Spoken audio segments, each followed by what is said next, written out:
book is called What Lives in a Shell? That title is a question, isn't it? And I think the answer will be in this book. It was written by Kathleen Widener Zofield and illustrated by Helen K. Davey. We will find out that there are many types of shells and many types of animals that live inside. Like A Tree for All Seasons from last week, this book is not a story. It tells information about the world. Most of the animals that live in shells are found in the water, but some are found on land. Today, we're going to make a list of them while we read. We'll make a chart with 2 lists. One will be for water and one will be for land. Do you know what this is? It is as hard as a stone, but it's not stone. It is smooth like glass, but it is not glass. It is hollow inside like a cup, but it is not a cup. It is a shell. An animal made it. The shell was the animal's home. I wonder why the shell is hollow inside now, like a cup. If it was an animal's home, is it still? Nope, not anymore. Nothing lives inside it anymore. That seems weird. You live in a house or in an apartment building. That is your home. Your home keeps you safe and warm. Lots of animals have homes. Birds build nests. Ants make tunnels underground. A bear likes to live in a cave. Here's the animal that lives in this kind of shell. It is a land snail. A land snail is born with a tiny shell, and as long as the snail lives, it keeps on growing. As the snail grows, the shell grows with it. The shell keeps the snail safe. Let's look really closely at this picture. It has words so we can tell what everything is. These words are called labels. This word is shell, and it's pointing to the snail's shell.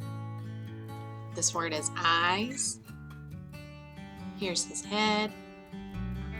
His tentacles for smelling and feeling.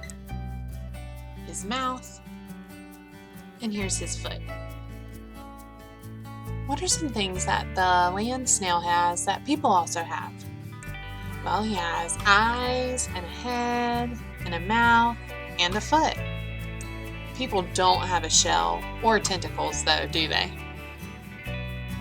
Alright, so we've heard our first animal from our story that lives in a shell. It's the land snail. Here he is right here. Remember his tentacles and his mouth and his foot. Alright, and he lives on the land. So I'm going to put him right here in the land. Alright, let's see who's next. You can go in and out of your home. You can run to the playground. You can wait outside for the bus. A snail never leaves its home. It takes its home with it wherever it goes.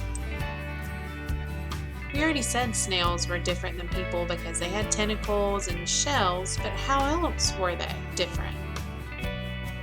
They take their homes with them everywhere. They never get to leave their homes. The snail pokes its soft head and its one big foot out of the opening in its shell. It uses its foot to inch along. A snail is slow. Birds like to eat snails. When a bird or other enemy comes around, a snail cannot run away. It pulls its head and foot inside its shell and closes the door. The snail is safe. How do you think a snail feels when it sees a bird coming to eat it? Probably scared, right? Other kinds of animals live in shells too. Shells come in many shapes, colors, and sizes. Turtles live in shells. A turtle's shell can be bumpy or smooth.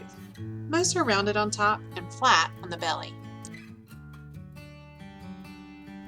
Baby turtles have little shells.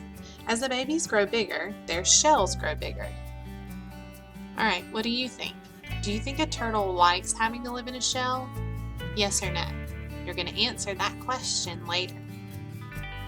Alright, so we've got one animal that we know lived on the land snail, and now let's talk about the next animal we've met that lives in a shell, a turtle. Now in our book it shows a turtle in the water and on the land, and that can be kind of confusing. Turtles do like to swim and they can go in the water and they can stay underwater for a long time, but they really live mainly on land. So I'm going to put him over here in my land section. Turtle has 4 legs. It pokes its legs, head, and tail through the openings in its shell. Even though it has 4 legs, a turtle is slow. Have you ever had a turtle race?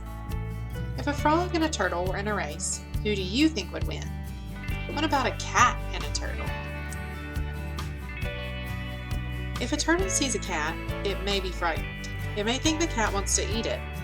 A turtle cannot run as fast as a cat. The turtle pulls its head and legs and tail into its shell. The cat pats the turtle with its paw. The turtle won't come out. It is safe in its shell home. Do you think the cat would actually eat the turtle, or do you think he just wants to play with it? I don't know. Cats eat a lot of stuff. I have cats at home, and sometimes they bring me lizards they've eaten, so it may actually eat part of the turtle. It couldn't eat the shell, though. And cats are really playful. Who knows? When you go to the seashore, you can find many different kinds of shells. You may see a crab walking on the sand. A crab has 10 legs. On its front legs are 2 claws. A hard shell covers its claws and the rest of its body. A crab shell fits it like a suit of armor. The armor helps keep the crab safe from enemies. But just as you outgrow your favorite shirt, a crab outgrows its shell. When it gets too tight, the crab pulls itself out. Underneath is a new shell. What do you think happens to the old crab shell? Alright, we've talked about another type of animal that lives in a shell, just a regular crab that you might see at the beach. Now, we've looked at some different animals today, right? We've looked at a land snail and a turtle, and they both mainly live on the land. This type of crab that we just talked about also mainly lives on land.